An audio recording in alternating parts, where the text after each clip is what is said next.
Hello guys, এখন আমি ছেলেকে নিয়ে সকাল সকাল ক্যারাটায় যাচ্ছি। চলো দেখা যাক কী হয়। বাই। চলো গাইস, চলে এসেছি মাঠে। এবার শুরু হয়ে আছে ক্যারাটা। দেখো, ফার্স্ট পার্ট হচ্ছে জিমন্যাস্টিক, তারপর আস্তে আস্তে ক্যারাটা সেকশনে যায়। চলো দেখো। এদের আজকে যেহেতু সকালবেলা, এর জন্য আজকে স্টুডেন্ট সংখ্যা অনেকই কম।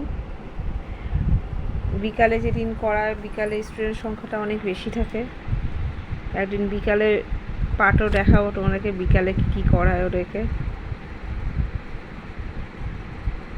তোমাদের কেমন আছে গাইস? যদি ভালো লাগে তাহলে নিশ্চয়ই জানিও কমেন্টে, আর সাবস্ক্রাইব করে দিও, লাইক করে দিও চ্যানেলটাকে।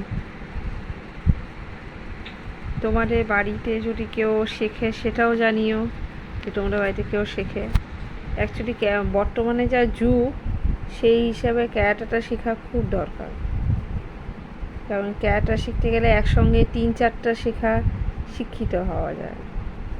যেমন একটা করা যায় যে জিমন্যাস্টিকের পার্ট শেখা যায়, তারপর বক্সিং শেখা যায়, আর থার্ড হচ্ছে ক্যারাটার যে মেন বিষয়বস্তু কাতা, ফাইটিং, অনেক কিছু শেখা যায়।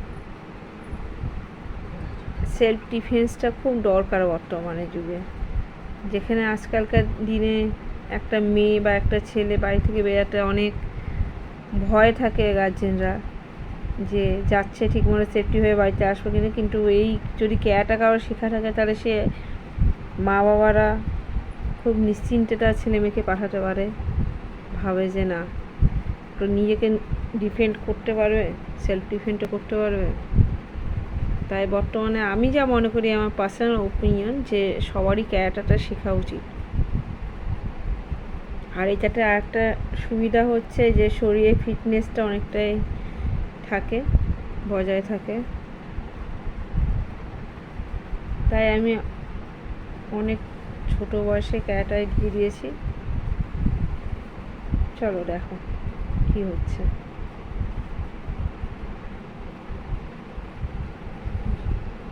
আজকে অবশ্য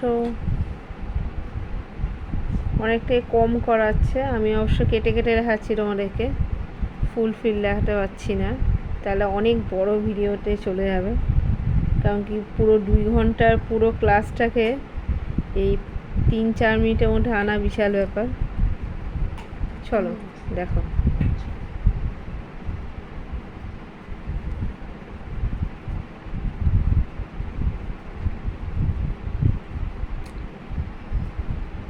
আর আজকালকার দিনে এখন তো স্কুল থেকেও ক্যারাটাটাকে প্রাধান্য দেওয়া হয়েছে। বেশিরভাগ ইংলিশ মিডিয়াম হোক বা বাংলা মিডিয়াম হোক, স্কুলগুলোতেও ক্যারাটা একটা পার্ট, একটা সাবজেক্ট হিসাবে গণ্য করা হচ্ছে, শেখা হচ্ছে, শেখানো হচ্ছে।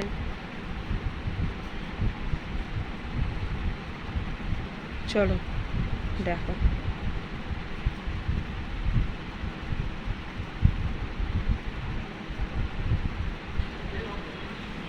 যা মাঠের বাইরে নিয়ে চলে আসা হয়েছে, যেহেতু মাঠে প্রচুর রোদ উঠে গিয়েছিল, তাই। চলো বাই।